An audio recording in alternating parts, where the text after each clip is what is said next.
En fait, il y a très peu d'ouvrages de vulgarisation sur les plantes, et encore moins en BD. Pourtant, les plantes sont à la base de la vie sur Terre.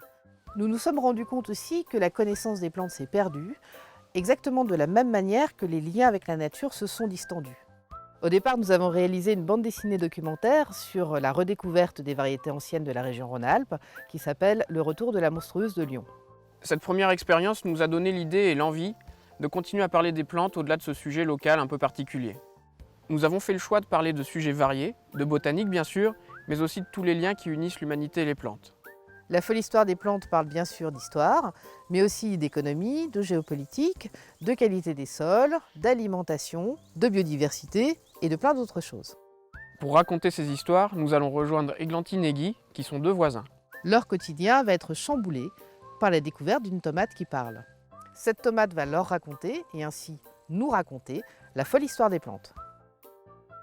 Nous avons voulu rendre ce savoir largement accessible, avec des touches d'humour et de la légèreté dans la forme, mais tout en ayant une grande exigence de rigueur sur le fond.